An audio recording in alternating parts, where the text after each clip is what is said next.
I, 32F, have been married to Kevin, 34M, for the past 8 years. We had a happy marriage and 2 beautiful kids together, Ryan, 6M, and Mia, 4F. This whole drama started when my brother Sam, 29M, announced that he was getting married to his girlfriend of 2 years, Rachel, 27F.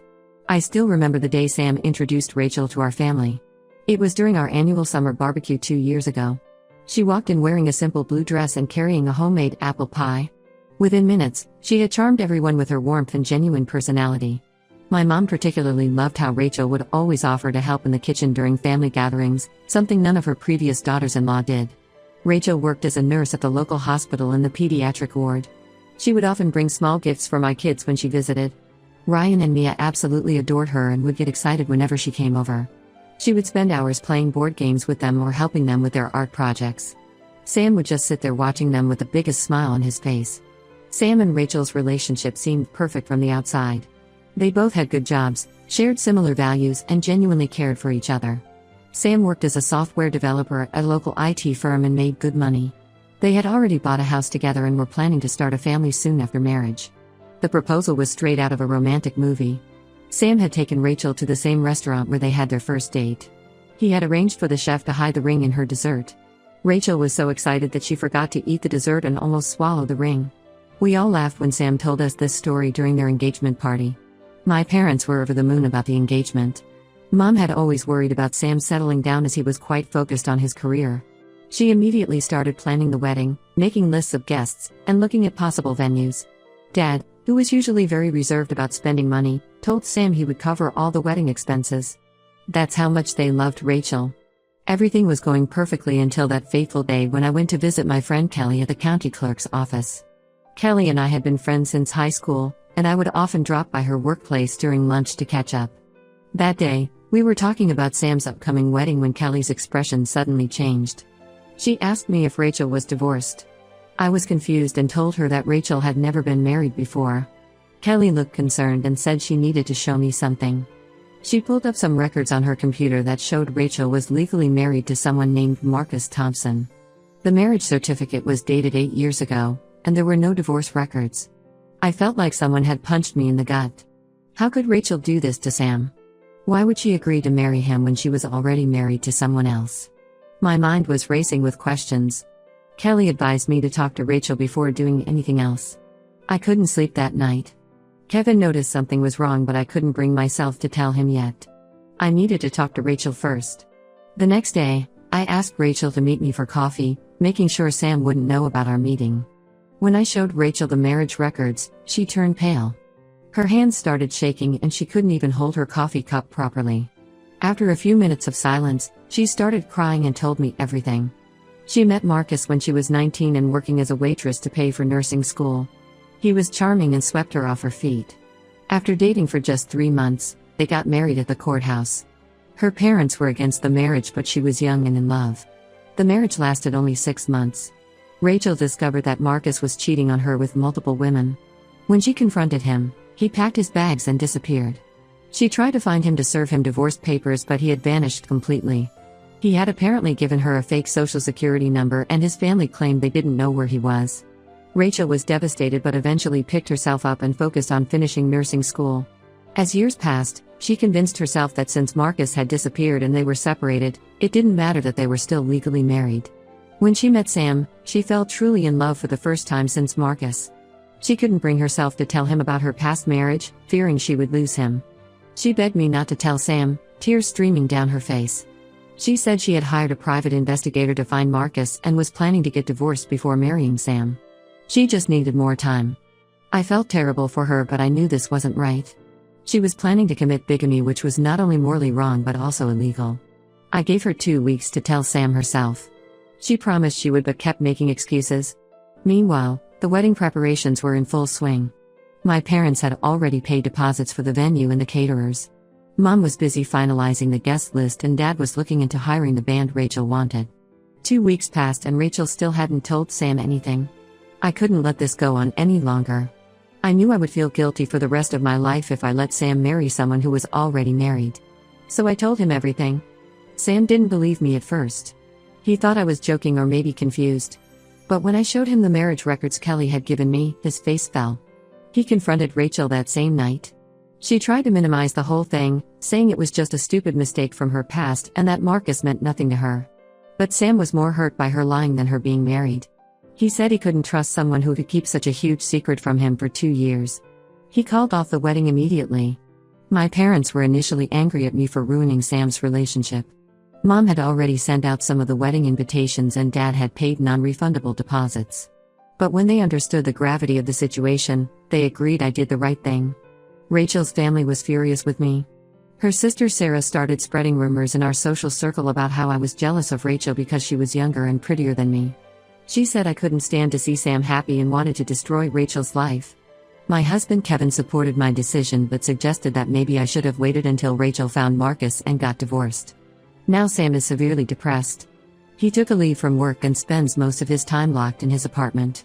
He won't talk to anyone except Kevin sometimes. Rachel keeps trying to contact him but he has blocked her everywhere. I feel guilty seeing Sam like this but I know I did the right thing. I couldn't let him marry someone who was already married and had lied to him for years. Ida for exposing Rachel's secret marriage? Update 1 first, I want to thank everyone who commented on my original post. Most of you supported my decision to tell Sam about Rachel's marriage, which helped me feel less guilty about the whole situation. A lot has happened in the past 2 months, and I need to share these shocking developments with you all. The private investigator Rachel hired finally found Marcus. He was living in Ohio, just 3 states away from us. When Kelly heard this, she helped us get access to Ohio's marriage records. What we found was disturbing. Marcus had remarried 5 years ago to a woman named Amy Johnson and they had 2 kids together, a 4-year-old boy and a 2-year-old girl. When Rachel's lawyer contacted Marcus about the divorce, his current wife Amy reached out to me through Facebook. Her message was heartbreaking. She had no idea Marcus was already married when she married him. She was devastated to learn that her marriage wasn't even legal and that her children were technically illegitimate. She had quit her job as a kindergarten teacher when their first child was born because Marcus insisted he made enough money to support them. Amy asked if we could talk over the phone. When I called her, she broke down completely. She told me how Marcus had been acting strange for the past few weeks, ever since Rachel's lawyer contacted him. He had started working late, was being secretive with his phone, and had suddenly become very interested in their financial documents. I felt terrible for Amy. She was in an even worse situation than Rachel. At least Rachel had her career and financial independence. Amy had been a stay-at-home mom for 4 years with no income of her own. She asked me if I could help her get in touch with Rachel's lawyer, which I did. But before Amy could take any legal action, Marcus pulled his disappearing act again. He cleaned out their joint bank account, leaving Amy with just $243 to her name. He took their car and left her stranded with 2 young children. Amy had to call her parents, who lived 6 hours away, to come pick them up. She and the kids are now living with her parents while they figure out what to do next. The police are looking for Marcus but haven't had any luck finding him. They discovered he had used fake social security numbers and forged documents multiple times. The bank account he emptied had over $87,000 in it, most of which was Amy's inheritance from her grandmother that she had received last year. Rachel finally got her divorce from Marcus since he was served the papers before he disappeared. She tried to use this opportunity to reconcile with Sam. She came to our house one evening when Sam was visiting. She apologized for everything and told him she was now legally divorced and free to marry him. But Sam wasn't interested. He told her that the issue was never about her being married, it was about her lying to him for 2 years. He said he could never trust her again. The most shocking development came last week when Amy's lawyer discovered that Marcus had 2 more wives in different states. He had married a woman named Jennifer in Florida 3 years ago and another woman named Lisa in Texas 7 years ago. His pattern was always the same: he would marry women who had some money or inheritance, convince them to put their assets in joint accounts, and then disappear with everything. Rachel and Amy decided to go to the police together. They're working with detectives who specialize in fraud cases. The authorities are now treating this as a multi-state criminal investigation. Marcus is wanted for fraud and bigamy in at least 4 states. The FBI is also involved because he crossed state lines while committing these crimes. Sarah, Rachel's sister, finally came to see me yesterday. She apologized for spreading rumors about me. She admitted that Rachel had confided in her about Marcus 2 years ago, but she thought it wasn't a big deal since they were separated. She said she never imagined Marcus would turn out to be such a career criminal who had destroyed multiple families. My parents now tell me they're proud of me for speaking up. Mom says if Rachel had married Sam, Marcus might have shown up years later to cause problems or try to extort money from them. Dad has been helping Amy find a good lawyer to fight for her children's rights. Kevin pointed out something interesting. If I hadn't exposed Rachel's secret marriage, Marcus might have continued his scheme for years, targeting more women. In a way, this whole mess led to him being exposed, and hopefully, he'll be caught soon and face justice. Sam is still processing everything, but he's doing better now. He's back at work and has started going to the gym again. He feels terrible for Amy and her kids and has been helping them by sending groceries and toys for the children. It's nice to see him caring about someone again after months of depression. I know this update probably isn't what anyone expected, but life is stranger than fiction sometimes. I'll keep you all posted if there are any more developments in catching Marcus or helping his victims get justice. Anyone know if the children's birth certificates will be affected by their parents' marriage being invalid? Amy is worried about this, and I'd appreciate any legal advice. Update 2: the past few months have been a roller coaster. Marcus was finally arrested in Florida last week. He was living with a wealthy widow and was actually planning to marry her next month. The FBI found him through his Instagram account, where he was posting photos of expensive restaurants and yacht parties. Turns out his downfall was his love for showing off his lavish lifestyle. When the police arrested him, they found multiple fake IDs, forged documents, and credit cards in different names. They also discovered that he had stolen over $400,000 from various women over the years. The widow he was living with had already given him access to her investment accounts. She broke down at the police station when she learned about his other wives. Rachel testified against him in court along with Amy, Jennifer, and Lisa. It was the first time all of Marcus's wives were in the same room. The prosecutor is pushing for the maximum sentence since Marcus showed no remorse. He actually had the audacity to smirk when Rachel was giving her testimony. But the biggest surprise wasn't Marcus's arrest. It was what happened between Sam and Amy. When Amy came to town for Marcus's trial, she stayed at our parents' house with her kids. Sam offered to help her with childcare during the trial days since she couldn't afford a babysitter. At first, I thought Sam was just being nice because he felt bad for Amy's situation. But soon I noticed how he would light up whenever Amy was around.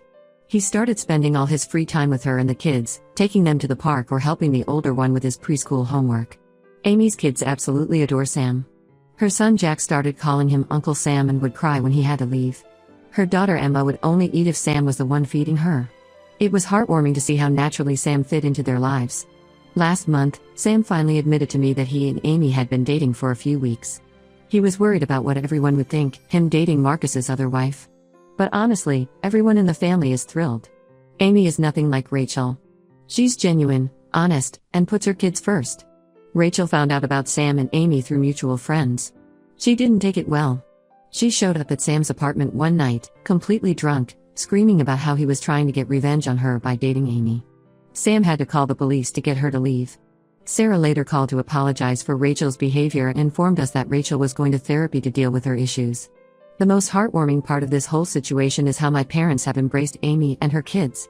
Mom is teaching Amy how to bake her famous apple pies, and Dad has already started a college fund for both Jack and Emma. My kids love having new cousins to play with, and our family gatherings are livelier than ever. Kevin and I invited Amy and her kids for Thanksgiving dinner. She made this amazing sweet potato casserole that everyone loved. During dinner, Jack announced to everyone that he wanted Sam to be his new daddy. The look on Sam's face was priceless, a mixture of joy, surprise, and love. I haven't seen my brother this happy in years. Rachel moved to Seattle for a fresh start. Sarah told me she's doing well in her new job at a bigger hospital and has joined some support groups. She still sends occasional texts to Sam, but he doesn't respond.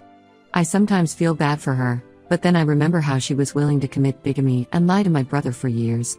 Marcus's trial is set for next month. His lawyers tried to negotiate a plea deal, but the prosecutor refused since they have solid evidence of his crimes. Amy's lawyer is also working on getting her marriage annulled and securing child support from Marcus, though everyone knows he'll probably never pay it. Sam told me yesterday that he's planning to propose to Amy once her marriage to Marcus is legally annulled. He's already picked out a ring, nothing flashy, just a simple solitaire that suits Amy's understated style. He asked me to help plan a small, intimate proposal because he knows Amy wouldn't want anything grand or public. Looking back, I'm so glad I spoke up when I discovered Rachel's secret. Even though it caused a lot of pain initially, it led to Marcus being caught and prevented him from hurting more women. And somehow, through all this chaos, my brother found his true happiness. Sometimes life works in mysterious ways. Update 3: I can't believe how much has changed since my first post. Sam and Amy got married last weekend in our parents' backyard. It was a small ceremony with just family and close friends. Amy wore a simple cream-colored dress, and her kids matched in cream outfits. Jack was the ring bearer, and Emma was the flower girl, though she ended up throwing all the petals at Sam instead of the aisle. The most touching moment was during the vows when Sam included special promises to Jack and Emma. He promised to always be there for them, to love them as his own, and to never leave them like their biological father did. There wasn't a dry eye in the garden. Even my dad, who never cries, was wiping tears away. They're now in the process of legally changing the kids' last names to Sam's. Amy's lawyer said it should be straightforward since Marcus lost all parental rights after his conviction. Speaking of Marcus, he was sentenced to 5 years in prison and ordered to pay restitution to all the women he defrauded. The judge was particularly harsh because Marcus showed no remorse and actually tried to flirt with the female prosecutor during the trial. Rachel attended the sentencing but left quickly after. According to Sarah, she's engaged to a doctor she met at her new hospital in Seattle. They've been dating for 4 months and are planning a small courthouse wedding next spring. Sarah says Rachel had to show her new fiancé all her legal documents to prove she was actually divorced this time. I guess she learned her lesson. Amy has started working part-time at the local elementary school now that the kids are a bit older. Sam adjusted his work schedule so he can pick up the kids when Amy has afternoon shifts. It's amazing to see how seamlessly they've blended their lives together. My kids love having Jack and Emma around more often, and our family dinners have become quite lively affairs. The most surprising development was that Amy's parents decided to move closer to us. They bought a house just 20 minutes away. They said they couldn't bear to be far from their grandkids, but I think they also want to be close to Sam, who they've come to love like a son. They're actually the ones who helped Sam and Amy put a down payment on their new house. My relationship with Sarah has become cordial. We see each other at mutual friends gatherings but don't talk much beyond basic pleasantries. She did pull me aside at a recent party to thank me for exposing the truth, saying it probably saved Rachel from bigger legal troubles down the line. Rachel and I have no contact now, which is probably for the best. She sent me a long email last month apologizing for everything and explaining how therapy has helped her understand why she made those choices. I appreciated the apology but didn't respond. Some bridges are better left uncrossed. Mom has been pestering Sam and Amy about giving her more grandkids, but they're focusing on giving Jack and Emma stability right now. After everything these kids have been through with Marcus, they need time to feel secure in their new family. Looking back at everything that happened, I'm grateful that I trusted my instincts and spoke up. What started as a difficult decision led to Marcus being caught, prevented him from hurting more women, and somehow brought Sam and Amy together. Life really does work in mysterious ways. This will probably be my last update. Our family has found its new normal, and we're all happier for it. Sometimes doing the right thing is hard, but it usually works out in the end.